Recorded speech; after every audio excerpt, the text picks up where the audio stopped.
গুনার স্বীকৃতি দিয়ে দেব। আমরা বলবো আল্লাহ তুমি প্রশ্ন করার আগে তোমার একটা কথা বলি, আমারে কিছু জিজ্ঞেস করো না, আমি সব করেছি। এমন কোন পাপ নাই যে পাপ আমারে দিয়ে হয় নাই। তোমার রহমত দিয়ে তুমি জান্নাতে পাঠাবা, তোমার দয়ায় জান্নাতে যেতে চাই, আমল দিয়ে না। পারবেন বলতে? কিয়ামতের দিন আমরা বলবো আল্লাহ আমার আমল দিয়ে জান্নাত চাই না, আমি তোমার দয়া দিয়ে জান্নাত চাই। তোমার দয়া ছাড়া আমার কোনো উপায় নাই। লিল্লাহে তাকবীর। কালেমার পতাকা উড্ডয়নের সময় কাছে আসতে থাকে। বিশ্বাসীদের এগুলো হিসাব মিলানো অনেক আগে, এগুলো অনেক আগে হিসাব মিলানো। দুঃখের আধার শেষে সুখের আলো মিটি মিটি হাসে, চিল্লায় বলেন ঠিক কিনা? দুঃখের আধার শেষে আলোর প্রভাত হাসে, হতাশার কালো মেঘে যায় গো ভেসে, হতাশার কালো। বিশ্বাসীদের এগুলো হিসাব মিলানো অনেক আগে, এগুলো অনেক আগে হিসাব মিলানো। দুঃখের আধার শেষে সুখের আলো মিটি মিটি হাসে, চিল্লায় বলেন ঠিক কিনা? দুঃখের আধার শেষে আলোর প্রভাত হাসে, হতাশার কালো মেঘে যায় গো ভেসে, হতাশার কালো মেঘে যায় গো ভেসে। দুঃখের আধার শেষে আলোর প্রভাত হাসে, হতাশার কালো মেঘে যায় গো ভেসে, হতাশার কালো মেঘে যায় গো ভেসে। কোরআনে দুঃখের আধার শেষে আলোর প্রভাত হাসে, হতাশার কালো মেঘে যায় গো ভেসে, হতাশার কালো মেঘে যায় গো ভেসে। ঠিক কিনা বলেন? দুঃখ যত বেশি, পরীক্ষা যত বেশি, কষ্ট যত বেশি, এজন্য মুমিন জীবনে পরীক্ষা বেশি, মুমিনদের হতাশা নাই। মুমিনরা নিরাশ হয় না, হতাশ হয় কাফিররা। মুমিনরা কখনো হাল ছেড়ে দেয় না, মুমিনরা ভরসা রাখে একজনের উপর, তিনি কে? তাহলে আমার প্রিয় পটুয়াখালীবাসী, বিপদ থাকবে, পরীক্ষা থাকবে, এই বিপদ থেকে আমাদেরকে উদ্ধার করবেন একজন, তিনি কে? আমরা শুধু আল্লাহর উপরই ভরসা রাখবো। রাজি আছেন তো? চাইবো একজন সত্তার কাছে, আওয়াজ করে বলুন তিনি কে? একজন সত্তার কাছে চাইবে। হে আব্দুল্লাহ ইবনে আব্বাস, ইদা সাআলতা ফাসআলিল্লাহ, যখন চাইবে আল্লাহর কাছে যাও। ও আব্দুল্লাহ, যখন চাইবা আল্লাহর কাছে চাও। ওয়া ইদা ইসতাআনতা ফাসতাইন বিল্লাহ, যখন সাহায্য চাইবা আল্লাহর কাছে ফরিয়াদ করো। জেনে রেখো ও আব্দুল্লাহ, ওয়া'লাম আন্নাল উম্মাতা লাউ ইজতামাআত আলা আন ইয়ানফাউকা বিশাইইন লাম ইয়ানফাউকা ইল্লা বিশাইইন ক্বাদ কাতাবাহু আল্লাহু লাক। ও আব্দুল্লাহ, জেনে রেখো, মনে রেখো, গোটা বিশ্বের সবাই মিলে যদি তোমার উপকার করতে চায় ততটুকুই তারা করতে পারবে যতটুকু আল্লাহ তোমার নসিবে সেটা লিখে রেখেছে। ঠিক কিনা বলেন? আর যদি গোটা বিশ্বের সবাই মিলে তোমার বিরুদ্ধে কনস্পাইরেসি করে, ষড়যন্ত্র করে, গোটা বিশ্বের সবাই মিলেও যদি তোমার ক্ষতি করতে চায় ততটুকুই শুধু পারবে যেটা আল্লাহ তোমার জন্য বরাদ্দ রেখেছে। যতটুকু আল্লাহ তাআলা তোমার জন্য বরাদ্দ রেখেছে অতটুকুই ক্ষতি করতে পারবে, আর এক চুল বেশিও করতে পারবে না, কমও করতে পারবে না। চিল্লায় বলেন ঠিক কিনা? এজন্য আমরা চাইবো কার কাছে? সবাই বলেন নাই, আওয়াজ করে বলেন কার কাছে? সব সময় আমরা আল্লাহর কাছে চাইবো, বিপদে আপদে, সুখে দুঃখে, সচ্ছল অবস্থায় অসচ্ছল অবস্থায়, পরাজয়ের সময় বিজয়ের সময়, সব সময় আমরা ভরসা রাখবো কার উপর? সবাই বলুন। একদল লোক আছে যারা বিপদে পড়লে আল্লাহরে ডাকে, আছে না নাই? পটুয়াখালীতে মাশাআল্লাহ নাই। বিপদ আসলে আল্লাহরে ডাকে, বিপদ নাই আল্লাহও নাই। বিপদে পড়লে নামাজ পড়ে, বিপদও নাই নামাজও নাই। বিপদে পড়লে জিকির করে, বিপদ যখন চলে যায় ওদের জিকিরও বন্ধ হয়ে যায়। এরকম আছে না নাই? কিছু লোক দেখবেন পরীক্ষা আসলে নামাজ পড়ে, আছে আছে? জেনজি আওয়াজ করো, এরকম আছে? এই কমন পড়ে গেছে। কমন পড়ছে। দেখবেন পরীক্ষার সময় নামাজ পড়ে, পরীক্ষাও নাই নামাজও আছে। এরকম কিছু লোক আছে অসুস্থ হলে আল্লাহরে বড্ড ভালোবাসে, আল্লাহরে খুব ডাকে। অসুস্থ হইলে অসুস্থতাও নাই, আল্লাহ স্মরণও নাই। দেখবেন কিছু লোক নির্বাচন আসলে খুব আল্লাহওয়ালা হয়ে যায়। তখন দেখবেন মাথার মধ্যে হেজাব লাগায়, পাঞ্জাবি লাগায়, আল্লাহওয়ালা হয়ে যায়। নির্বাচনও নাই, এরপরে আল্লাহর কথাও নাই। আছে না নাই? না, এরকম হওয়া যাবে না। সব সময় আমরা আল্লাহরে ডাকবো, বিপদে আপদে সব সময় ভরসা রাখবো আমরা একজনের উপর। আওয়াজ করে বলেন, তিনি কে? এ কোথায় আল্লাহ তাআলা আমাদের চোখে আঙ্গুল দিয়ে জানিয়ে দিলেন, ফাইদা রাকিবু ফিল ফুলকি দা'আবুল্লাহ মুখলিসিনা লাহুদ্দিন ফালাম্মা নাজ্জাহুম ইলাল বাররি ইযা হুম ইউশরিকুন। আল্লাহ বলে, একদল লোক আছে, তারা যখন নৌযানে চড়ে, জলযানে চড়ে, সাগরের মধ্যে যখন জাহাজে চড়ে, লঞ্চে চড়ে, তারা যখন তুফানের সম্মুখীন হয়, তখন তারা আল্লাহরে বড্ড বেশি ডাকে, একান্তভাবে ডাকে, বিশুদ্ধ চিত্তে ডাকে। আবার তুফান থেকে তাদেরকে সেফ জোনে নিয়ে, নিরাপদ জোনে নিয়ে যখন বন্দরে আমি আল্লাহ তাদেরকে ভিড়িয়ে দেই, ওই লোকগুলো আবার আমি আল্লাহর সাথে শিরিক করে। এরকম আছে না নাই? জাহাজে উঠছে, সাগরের মাঝখানে তুফান, ওই সময় দেখবেন আল্লাহ কারে কয়। এই কথা তো আপনাদেরকে বোঝানো সহজ, আপনারা তো নদীর দেশের মানুষ। লঞ্চে চড়েন নাই কারা কারা? দেখি, লঞ্চে চড়ছেন? হ্যাঁ, লঞ্চে চড়ে নাই এরকম একজনও নাই এখানে। আচ্ছা, লঞ্চে উঠছেন কে কে? দেখি। মাশাআল্লাহ, মাশাআল্লাহ, মাশাআল্লাহ। ঠিক আছে, আপনাদের বোঝানো সহজ। আচ্ছা, লঞ্চে উঠে তুফানের সম্মুখীন হয়েছেন, জলোচ্ছ্বাস, সবাই? মাশাআল্লাহ। তো এই ওয়াজ তো আপনাদের মুখস্থ, ঠিক কিনা বলেন? আমার বলার দরকার নাই, বলেন। মাঝ নদী, তুফান, জলোচ্ছ্বাস, জলের মধ্যে উচ্ছ্বাস, ঢেউ, টর্নেডো, সাইক্লোন, মেঘের ঘনঘটা, পরিবেশ ঘুটঘুটে অন্ধকার, লঞ্চ একবার এদিকে আরেকবার ওইদিকে, ভিতরে কি অবস্থা হয় বলেন তো? হ্যাঁ, তখন মুসলিমও আল্লাহরে ডাকে, হিন্দু আল্লাহরে ডাকে, ঠিক কিনা বলেন? আস্তিক আল্লাহরে ডাকে, নাস্তিক আল্লাহরে ডাকে, ঠিক কিনা?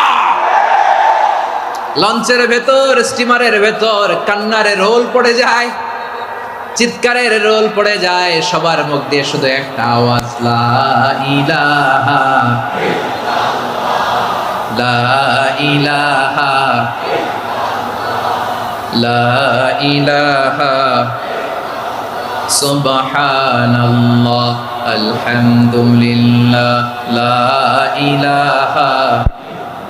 আল্লাহ নামের জিকির করবে যারা, আল্লাহর কাছে প্রিয় তারা, আল্লাহর কাছে প্রিয় যারা, জান্নাতে প্রবেশ করবে তারা, জোরে লা ইলাহা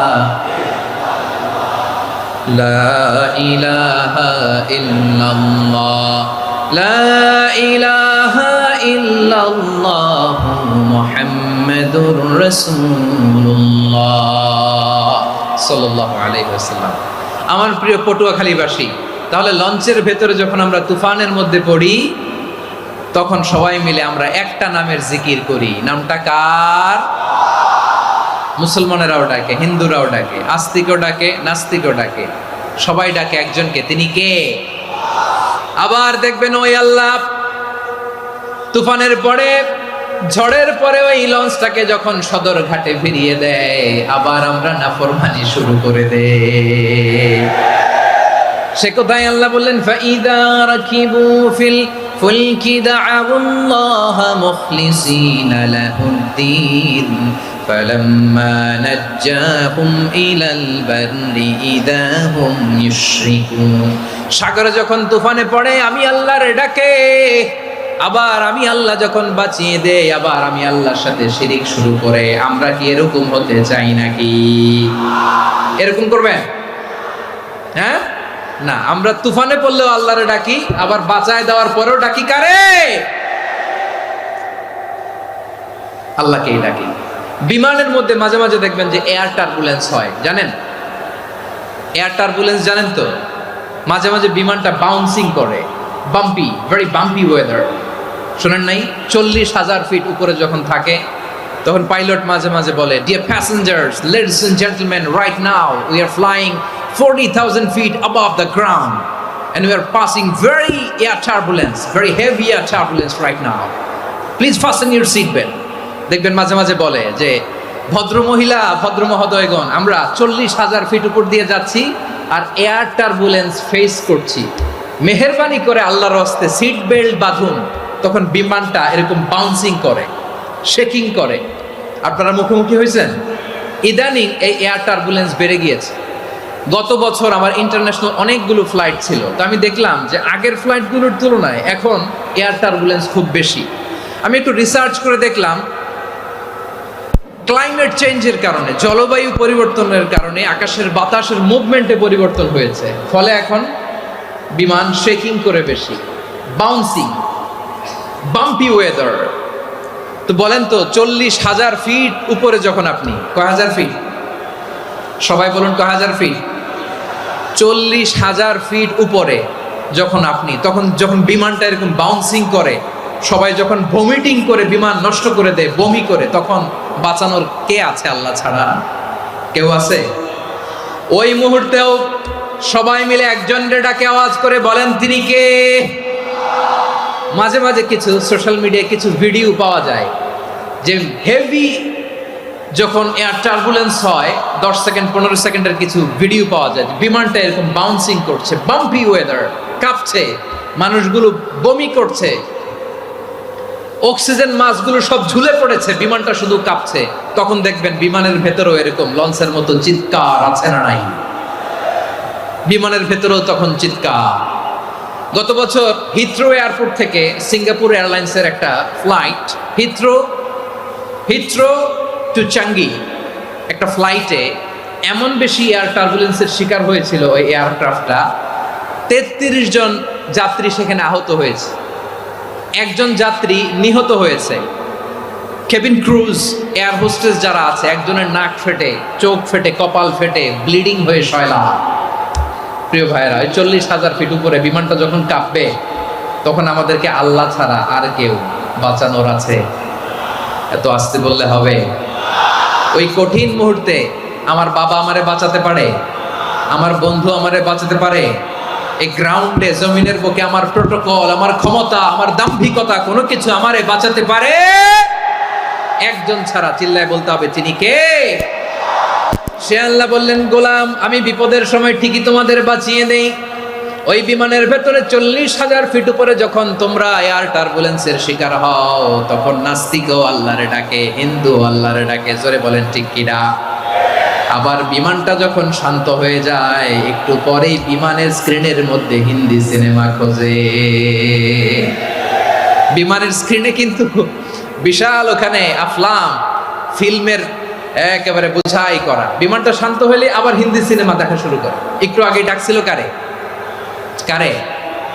দেখবেন বাংলাদেশে আমাদের ক্রিকেটাররা যখন অন্য কোনো দেশের সাথে খেলে, অনেক সময় এমন হয়, বল বাকি একটা, রান দরকার 6টা। বল বাকি কয়টা? পটুয়াখালী বোঝে নাই বোধহয়। বল বাকি কয়টা? রান দরকার। আপনি দেখবেন ক্যামেরাম্যান তখন গ্যালারিতে খালি দেখায় দর্শকদের যে কি অস্থিরতা। হিপ হপ স্টাইলের মেয়েটা, যে মেয়েটার ওড়না এতক্ষণ ছিল গলায়, এতক্ষণ কইছিল, ওই মেয়েটা দেখবেন ওড়নাটা টেনে মাথায় দিয়ে এরকম মুনাজাত ধরতেছে, আল্লাহ আল্লাহ, একটা সক্কা, আল্লাহ আল্লাহ, আমার লাল সবুজের পতাকারে তুমি অপমানিত কইরো না আল্লাহ, ইন্ডিয়ার সাথে আমাদের খেলা আল্লাহ আল্লাহ, একটা ছক্কা, একটা। পুরো খেলা জুড়ে এই মেয়ের ওড়না ছিল গলায়, কিন্তু যখন 1 বলে 6 রান দরকার, ওড়না চলে আসছে কোথায়? মাথায়। আবার মুনাজাত আছে না নাই? ঠিকই বাংলাদেশের দামাল ছেলে এমন এক শট মারলো, বল চলে গেল স্টেডিয়ামের বাইরে। ছক্কা জিতে গেলাম আমরা। পুরো স্টেডিয়াম জুড়ে চিৎকার, হই হুল্লোড়, মৌজ মাস্তি। যেই মেয়েটা মাথার মধ্যে ওড়না দিয়ে এতক্ষণ সুবহানাল্লাহ সুবহানাল্লাহ বলে আল্লাহর কাছে দোয়া করেছে, ওই মেয়ে এখন আবার ওড়না ফেলে দিয়ে নাচা শুরু করে দিয়েছে। তাহলে আল্লাহর ভয়, আল্লাহর প্রতি আস্থা, বিশ্বাস, ভালোবাসা, এটা কি ক্ষণিকের জন্য? মানে আমার যখন লাগবে তখন আল্লাহরে ইউজ করবো নাকি? হ্যাঁ, বিপদে আপদে, সুখের সময় দুঃখের সময়, সচ্ছল অসচ্ছল অবস্থায় বিশ্বাসীরা ভরসা রাখে একজনের উপর। চিৎকার করে বলে পটুয়াখালী, তিনি কে? সে আল্লাহ বললেন, গোলাম মনে করো না জাহাজ থেকে সদরঘাটে ভিড়িয়ে দিলাম, তুমি নিরাপদ হয়ে গেছো। মনে করো না 40,000 ফিট থেকে সেফ ল্যান্ডিং এর পরে এয়ারপোর্টে নেমে গেলেই তুমি নিরাপদ হয়ে গেছো। ও মিয়া, বিপদ কি শুধু সাগরে আর আকাশে? ঘরের বিপদও, ঘরের ভেতরও বিপদ আসতে পারে কি পারে না? এজন্য সূরা মুলক আল্লাহ বললেন, আমিনতুম মান ফিস সামাই আন ইয়াখসিফা বিকুমুল আরদা ফাইযা হিয়া তামুর। তোমরা কি ভাবছো তোমরা নিরাপদ? সাগরের মধ্যে তুফান, আল্লাহ আল্লাহ ডাকলাম, সদরঘাটে যেয়ে পড়ছে, বেঁচে গেছেন তো আপনি। আর পাবে আপনারে আল্লাহ? আল্লাহরে তো সাগরের মাঝখানে তো আল্লাহ আপনারে পাইছিল, আর তো পাবে না। আর পাবে আপনারে? আর আল্লাহ ধরতে পারবে আপনারে? ঘরের ভেতরও বিপদ দিয়ে আটকাতে পারে কে? 5 স্টার 7 স্টার হোটেলের ভেতরও আমাকে বিপদের মধ্যে ফেলে দিতে পারেন কে? আল্লাহ বললেন, তোমরা কি ভেবেছো তোমরা নিরাপদ? আমি চাইলে ল্যান্ডস্লাইডস, ভূমি ধস দিয়ে 1 লক্ষ এক মুহূর্তে নিয়ে যেতে পারি। এক সুনামি দিয়ে থাপ্পড় মেরে 3 লক্ষ সাগরের ভেতরে ঢুকায় দিতে পারি 1 সেকেন্ড। أم أمنتم من في السماء أن يرسل عليكم حاصبا فستعلمون كيف نذير। আল্লাহ চাইলে আকাশ থেকে পাথর বৃষ্টি নাজিল করতে পারেন কি পারেন না? এই মুহূর্তে এখানে ভূমিকম্প দিতে পারেন কি পারেন না? আচ্ছা, ভূমিকম্প যখন হয় আমাদের কারো হুঁশ থাকে? আপনি মনে করছেন আমরা সাধারণ মানুষ, আমরা দৌড় দেই, আর প্রেসিডেন্ট প্রধানমন্ত্রী ওনারা বুঝি খাটে শুয়ে থাকে? কথা বুঝে নাই বোধহয়। ভূমিকম্প, আর্থকোয়েক যদি হয়, বাঁচার জন্য আমরা কি করি? হয় খাটের তলায়, ডাইনিং টেবিলের নিচে, নিচে উপরে শক্ত কিছু আছে এটার নিচে, অথবা ঘর থুইয়া দেও, দৌড়। তো প্রধানমন্ত্রী উনি কি করে? প্রেসিডেন্ট উনি কি করে? হ্যাঁ, উনি খাটের মধ্যে যে শুয়ে থাকে নাকি? উনিও দৌড়, সাধারণ মানুষও দৌড়, প্রধানমন্ত্রীও দৌড়, বাড়িওয়ালাও দৌড়, ভাড়াটিয়াও দৌড়, সবাই দৌড়। নাকি ভাড়াটিয়ারা বাড়ি থুইয়া দৌড়, বাড়িওয়ালারা আর বেরোয় না? এরকম না। তাহলে যে কোনো মুহূর্তে ভূমিকম্প দিয়ে নাস্তানাবুদ করতে পারে কে? আমার প্রিয় ভাইয়েরা, আমরা নিরাপদ নই, আমরা তার দয়ায় বেঁচে আছি। কার দয়ায়? এজন্য আল্লাহ বললেন, গোলাম যে কোনো মুহূর্তে বিপদ দিয়ে তোমাদেরকে নাস্তানাবুদ করতে পারি। বিশ্বাসী বলে যদি নিজেকে দাবি করো, সব সময় ডাকতে হবে একজন সত্তা, কে? বলেন তিনি কে? এই কথা ক্লিয়ার? এই সবগুলো উদাহরণ শেষে সবার কাছে ক্লিয়ার হয়েছে না যে বিপদ থেকে, আপদ থেকে, পরীক্ষা থেকে, ক্যালামিটি থেকে আমাদেরকে কেউ বাঁচাতে পারে না একজন সত্তা ছাড়া। আবারও বলেন তো তিনি কে? ক্লিয়ার? হ্যাঁ, সবাই বুঝতে পারছেন? আচ্ছা, এবার আমরা দেখি বিষ্ণু ঈসা ইসলামের জীবনে বিপদ আপদ ছিল কিনা। উনি বিপদ আসলে কিভাবে ডিল করতেন, বিপদ আসলে কোন দোয়া পড়তে হয়, কিভাবে ফরিয়াদ, তবে রবের দরবারে নতজানু হয়ে ফরিয়াদ করতে হয়, এটা জানার দরকার আছে না নাই? আসুন আমরা বিষ্ণুনবীর জীবনী থেকে দেখি বিপদ আসলে উনি কি করতেন। বিপদ আসলেই প্রথমে বিষ্ণু ঈসা ইসলাম একটা দোয়া পড়তেন। কি পড়তেন? তিনি পড়তেন, ইন্না লিল্লাহি ওয়া ইন্না ইলাইহি রাজিউন। নিশ্চয় আমরা আল্লাহর জন্য, নিশ্চয় আমরা কার দিকে ফিরবো ভাই? আবার কার দিকে ফিরবো? আওয়াজ করে বলুন তো, আমরা এসেছি কার কাছ থেকে, আবারও ফিরে যাব কার কাছে? এজন্য বিষ্ণুই পড়ছেন, ইন্না লিল্লাহি ওয়া ইন্না ইলাইহি রাজিউন। নিশ্চয় আল্লাহর জন্য, ওই আল্লাহর দিকেই আমরা ফিরে যাব। তারপরে বিষ্ণুই পড়তেন, আল্লাহুম্মা আজুরনি ফি মুসিবাতি ওয়াখলুফ লি খায়রাম মিনহা। একসাথে প্রথমে পড়তেন ইন্না লিল্লাহি ওয়া ইন্না ইলাইহি রাজিউন, তারপর পড়তেন আল্লাহুম্মা আজুরনি ফি মুসিবাতি ওয়াখলুফ লি খায়রাম মিনহা। মানে আল্লাহ, এই যে আমি বিপদে ধৈর্য ধারণ করলাম, এটার সব তুমি আমারে দাও, আর যেটা হারালাম এর চেয়ে ভালো কিছু দিয়ে মেকআপ করে দিও। ভালো কিছু দিয়ে বদল করে দিও। সুবহানাল্লাহ পড়েন। তাহলে বিপদ আসলে আমরা কি করব? কথা বলেন। এই যে আমি শুয়েছিলাম, নাশিদ গাচ্ছিল ওরা, এদেশে পরস্পরে দেখা হলে দেয় সালাম, এদেশে আমজনতার হৃদয় জুড়ে পাকালাম, এদেশে বিপদ এলে সর্বজনে সর্বক্ষণে দোয়া পড়ে ইন্না লিল্লাহ। কি পড়ে? সুবহানাল্লাহ সুবহানাল্লাহ সুবহানাল্লাহ সুবহানাল্লাহ। এদেশে আজান শুনে সূর্য ওঠে শহর গ্রামে, এদেশে আজান শুনে সূর্য ডুবে সন্ধ্যা নামে, এদেশে সকল কাজে সবাই বলে বিসমিল্লাহ, এদেশে ভালো কিছু দেখে শুনে হাসি মুখ। তাহলে বিপদ এলেই আমরা এখন থেকে ইন্না লিল্লাহ পড়ব, নাকি হাই হুতাশ করবেন? একদল আছে হাই হুতাশ করে, হায় আল্লাহ রে মোর কি হইল রে, মুই কি হরমু রে, মুই কমবে জামু রে, আছে না নাই? এরকম বিলাপ করতে নিষেধ করেছেন বিশ্বনবী। কি করব, কই যাব, কি হবে, হায় হায়, এরকম হাহুতাশ আছে না নাই? বিশ্বাসীরা হাহুতাশ করে না, তারা ইন্না লিল্লাহ পড়ে। কি পড়ে মনে থাকবে? আমরা পড়বো ইন্না লিল্লাহি ওয়া ইন্না ইলাইহি রাজিউন। নিশ্চয়ই আমরা আল্লাহর জন্য, আমরা আল্লাহর দিকেই ফিরে যাব। এরপর পড়বো আল্লাহুম্মা আজুরনি ফি মুসিবাতি ওয়াখলুফ লি খায়রাম মিনহা। আল্লাহ, আমি যে বিপদে ধৈর্য ধারণ করলাম এটার সওয়াব দিও, আর যা হারালাম তার চেয়ে ভালো কিছু দিয়ে বদল করে দিও। সুবহানাল্লাহ পড়েন। বিশ্বনবীর হাদিস শুনলেন উম্মে সালামা রাদিয়াল্লাহু তাআলা আনহা। ওনার স্বামী হলো আবু সালামা। মজার ঘটনা খেয়াল করে শুনেন আমার প্রিয় কলিজার টুকরা ভাইয়েরা। কানগুলো খরগোশের কানের মতো খাড়া করে আমার দিকে তাকান। সাইয়্যিদাতুনা উম্মে সালামা রাদিয়াল্লাহু তাআলা আনহা, ওনার স্বামীর নাম আবু সালামা। শ্রেষ্ঠ দম্পতি, শ্রেষ্ঠ ফ্যামিলি। প্রথমে হিজরত করেছিলেন হাবাসায়, পরে হিজরত করেছেন মদিনায়। উহুদ যুদ্ধের পরে ওনার স্বামী আবু সালামা ইন্তেকাল করলো, শহীদ হলো। সুবহানাল্লাহ পড়েন। যখন আবু সালামা ইন্তেকাল করলো, উম্মে সালামা রাদিয়াল্লাহু তাআলা আনহা কেঁদে কেঁদে হয়রান। আর নবীর শিখানো বাণী অনুযায়ী তিনি বারবার পড়ছিলেন ইন্না লিল্লাহ। কি পড়ছিলেন? মুই কই যামু, কি হরমু, এগুলো বলে নাই। কি বলছে? ইন্না লিল্লাহ। যেহেতু বিশ্বনবী বলেছেন কেউ যদি বিপদের প্রথম ধাক্কায় পড়ে ইন্না লিল্লাহি ওয়া ইন্না ইলাইহি রাজিউন, আল্লাহুম্মা আজুরনি ফি মুসিবাতি ওয়াখলুফ লি খায়রাম মিনহা, তাহলে এই বিপদে যে সে যা হারালো তার চেয়ে শ্রেষ্ঠ কিছু দিয়ে আল্লাহ তার বদল দিয়ে দিবে।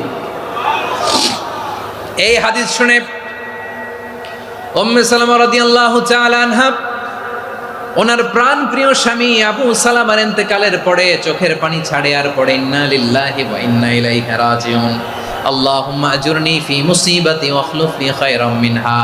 বারবার এই দোয়া পড়ে চোখের পানি ছাড়ে, এই দোয়া পড়ে চোখের পানি ছাড়ে, আর মনে মনে বলে আবু সালামার মতো ভালো মানুষ মদিনাতে নাই, আবু সালামার চেয়েও ভালো মানুষ মদিনাতে নাই, তার চেয়ে ভালো মানুষ কি করে আল্লাহ তাআলা আমারে দিবে, তার চেয়ে ভালো মানুষ তো আমি মদিনাতে দেখি না। চোখের পানি দিয়ে বুক ভাসায় আর নবীর হাদিসের উপর আমল করে পড়ে ইন্না লিল্লাহি ওয়া ইন্না ইলাইহি রাজিউন, ইন্না লিল্লাহি ওয়া ইন্না ইলাইহি রাজিউন। পড়তে পড়তে চোখের পানি ছাড়ে আর চিন্তা করে বিশ্বনবী বললেন এই দোয়া পড়লে যেটা হারালাম তার চেয়ে ভালো কিছু দিয়ে আল্লাহ পুরস্কার দেয়। আবু সালামার চেয়ে ভালো মানুষ মদিনার মধ্যে আর কে হতে পারে? কি আজীব তামাশা, কি অবাক করা ঘটনা। কিছুদিন পরে দেখা গেল সাইয়্যিদুল মুরসালিন রাহমাতাল লিল আলামিন স্বয়ং বিশ্ব নবী উম্মে সালামাকে বিয়ের প্রস্তাব পাঠিয়েছে। স্বয়ং বিশ্ব নবী উম্মে সালামা রাদিয়াল্লাহু তাআলা আনহাকে বিয়ের প্রস্তাব পাঠিয়েছেন। উনি রাজি হয়ে গেলেন, বিয়ে হয়ে গেল, উনি হয়ে গেলেন উম্মুল মুমিনিন, আমাদের মা, পুরো মুসলিম উম্মার মা। চিৎকার করে বলেন আল্লাহু আকবার। তাহলে আমার প্রাণ প্রিয় ভাইয়েরা, বিপদে পড়লে আমরা পড়বো ইন্না লিল্লাহি ওয়া ইন্না ইলাইহি রাজিউন, আল্লাহুম্মা আজুরনি ফি মুসিবাতি ওয়াখলুফ লি খায়রাম মিনহা। পড়বেন? পড়বেন না? যারা যারা বিপদ আসলে এই দোয়াটা পড়বেন এখন থেকে আওয়াজ করে ইনশাআল্লাহ বলেন। যা হারাইছেন তার চেয়ে শ্রেষ্ঠ জিনিস দিয়ে বদলা দিবে কে? বিশ্বাস হয়? একটু সন্দেহ লাগে মনে হয়, একটু সন্দেহ আছে? যাদের বিশ্বাস হবে তাদের কি আল্লাহ উত্তম বদলা দিবে, ঠিক কিনা বলেন? তাহলে বিপদে পড়লেই প্রথমে আমরা এটা পড়ব। দোয়াগুলো যদি এখন মুখস্থ না হয়, এই যে রেকর্ডিং হচ্ছে, পেয়ে যাবেন, কালকেই পেয়ে যাবেন। শুনে শুনে মুখস্থ করবেন। আমার মায়েরা, আমার বোনেরা, আপনাদের জন্য 3টি মাঠের অ্যারেঞ্জমেন্ট করা হয়েছে, আমি জানি। আপনারাও এই দোয়াগুলো পড়বেন, আপনার স্বামীকে শেখাবেন, সন্তানকে শেখাবেন, আপনার পুরো পরিবারটাকে জান্নাতের টুকরো বানিয়ে দিবে কে? তাহলে বিপদ আসলে প্রথমে কি পড়তে হবে এটা জেনে গেলাম। এরপরে বিপদ আসলে নিজেকে কি করে আল্লাহর কাছে সঁপে দিতে হয় এটাও জানার দরকার আছে না নাই? বিপদে প্রথমে ইন্নালিল্লাহ পড়লাম, ধৈর্য ধারণ করলাম, বিপদ থেকে উদ্ধারের সর্বোচ্চ চেষ্টা করলাম। আমার কাজ যখন শেষ, তখন আমি আমার এই বিষয়টা আল্লাহর কাছে সঁপে দিব। কার কাছে সোপর্দ করব? কার কাছে? বিপদে বললে কেমন করে নিজেকে আল্লাহর কাছে সঁপে দিতে হয়, আসুন সাইয়েদনা ইব্রাহিম আলাইহিস সালামের জীবনী থেকে জানি। আল্লাহর খলিল ইব্রাহিম আলাইহিস সালাম আমাদের মতো সমাজ ব্যবস্থা পায় নাই। আমরা জন্মের পরে আমাদের কানের ভেতরে আজান দিয়েছে কে? একামত দিয়েছে কে? আমাদের বাপদাদারা আমাদের কানে আজান দিয়েছে কি? দেয় নাই। আমাদের জন্মের পরেই তো আজান, একামত, বাড়ির পাশে মসজিদ, প্রতিদিন আজান, জুমার খুতবা, প্রতি মাসে মাসে তাফসিরুল কোরআন মাহফিল, মসজিদ, মিনারা, অভাব নাই। ঠিক কিনা বলেন? আপনি যেই সুন্দর ইসলামিক এনভায়রনমেন্ট পেয়েছেন, আমাদের ইব্রাহিম খলিল, উনিও কি এরকম পেয়েছিলেন? হ্যাঁ, উনি জন্মের পর পরে ওনার কানে আজান দিয়েছে কেউ? আমার প্রিয় ভাইরা, আগা গোড়া একটা শিরকি পরিবেশ উনি জন্মগ্রহণ করেছেন। উনি ছাড়া ওই তল্লাটে একজনও আল্লাহর উপর বিশ্বাসী নাই। কল্পনা করতে পারেন? গোটা তল্লাটে, গোটা দেশে বিশ্বাসী মুমিন, আল্লাহর উপর বিশ্বাস স্থাপনকারী কয়জন? সবাই বলেন কয়জন? বাকি সব মুশরিক। বাকি সব মুশরিক নিজের সাথে নিজে শক্ত বোঝাপড়া করে, অ্যানালজি করে, সেলফ কনভারসেশন করে উনি মহা সত্যের সন্ধান পেয়েছে। উনি আকাশের তারা দেখে ভাবে মনে হয় এটাই আমার খোদা, পরে দেখে তারা নাই, মনে মনে বলে না তাইলে এটা না। আবার চাঁদ দেখে বলে চাঁদটা বড় মায়া লাগে, মনে হয় এটাই আমার রব, পরে দেখে চাঁদও নাই, কয় না এটা না।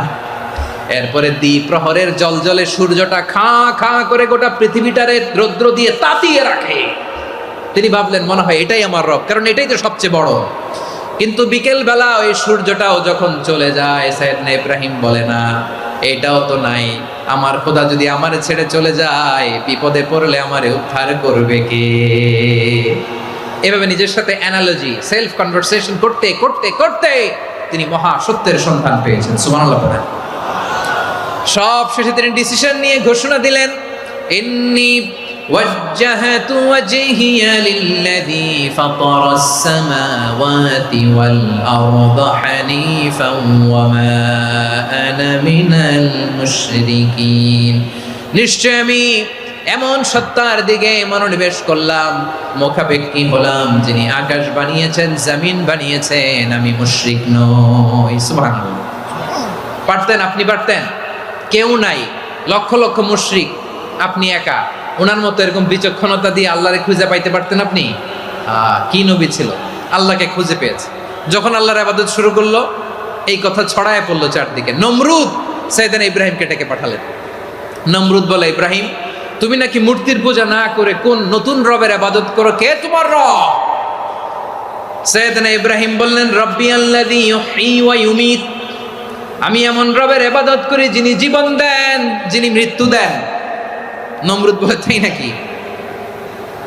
তোমার রব জীবন দেয়, মৃত্যু দেয়, আর এটা তো আমি দেই, আমিও তো জীবন দেই, আমিও তো মৃত্যু দেই।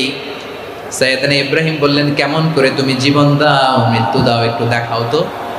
নমরুদ জেলখানা থেকে দুজন কয়েদিকে ডেকে আনলো। কয়েদি এনে অর্ডার করলো, একটাকে এখনই শিরোচ্ছেদ, হেড অফ, ডেথ পেনাল্টি, মৃত্যুদণ্ড দেয়া হলো, ফিনকি দিয়ে রক্ত বেরোলো।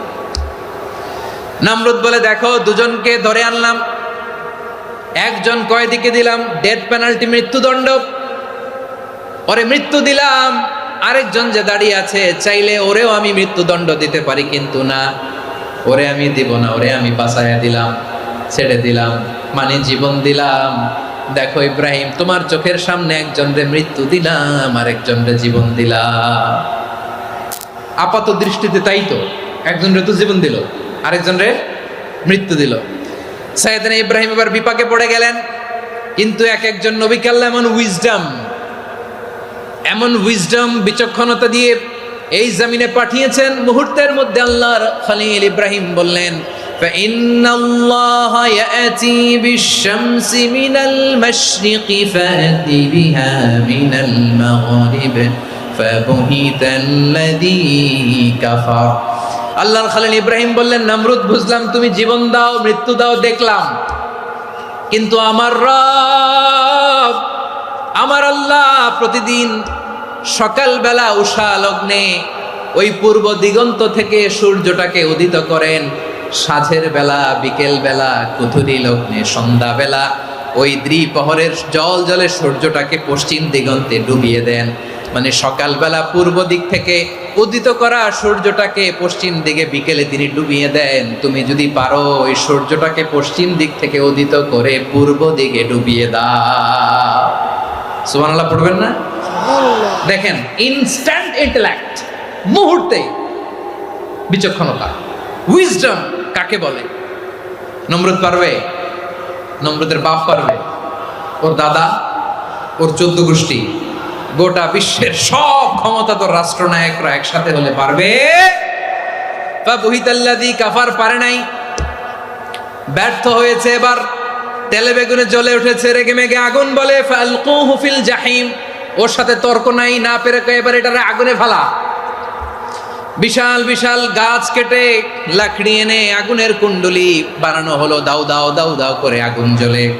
আল্লাহর খলিল ইব্রাহিমকে আগুনে নিক্ষেপ করা হবে। আল্লাহর খলিল সাইয়েদনা ইব্রাহিমের হাতের মধ্যে রশি দিয়ে টাইট করে বাঁধা হলো, পায়ের মধ্যেও টাইট করে রশি দিয়ে বাঁধা হলো। আল্লাহর খলিল ইব্রাহিমকে আগুনের কুণ্ডলির মধ্যে ফেলা হবে। অমিয়া, আপনি যে বিপদের কারণে ভয় পান, হতাশ হন, এটা কোনো বিপদ ওনার বিপদের সামনে? পটুয়াখালী আওয়াজ করে বলুন, সাইয়েদনা খলিল ইব্রাহিমের বিপদের সামনে আমাদের বিপদগুলো কোনো বিপদ? এটা কোনো বিপদই না, এটা কোনো বিপদই না। হাত পা বেঁধে টাইট করে নিক্ষেপ করা হবে, সিম্পলি ফেলা যাবে না, কারণ দাও দাও করে দ্য ব্লেজিং ফায়ার, এমন আগুনের কুণ্ডলি কাছে যাওয়া যায় না, আগুনের উত্তাপে নিক্ষেপ করা হবে। হাতে রশি বেঁধে, পায়ে রশি বেঁধে আল্লাহর খলিল ইব্রাহিম আলাইহিস সালামকে আগুনের মধ্যে নিক্ষেপ করা হবে। আহা, এটার বলে অগ্নি পরীক্ষা। উনি অগ্নি পরীক্ষার সম্মুখীন হয়েছিলেন। এজন্য কঠিন পরীক্ষাকে আমরা অগ্নি পরীক্ষার সাথে তুলনা করি, ঠিক কি না? সাইয়েদনা জিবরাইল এসে বললেন, ও আল্লাহর খলিল, ওরা তো আপনার হাতও বেঁধে ফেললো, পাও বেঁধে ফেললো, নড়াচড়ার সুযোগ নাই, বলেন আমি জিবরিল ফেরেশতা আপনার জন্য কি করতে পারি? আল্লাহর খলিল ইব্রাহিম বলেন, ও জিবরাইল, তোমার কাছে আমার কোনো চাওয়া পাওয়া নাই। সুবহানাল্লাহ বলেন। তোমার কাছে বলার কিছু নাই, তোমার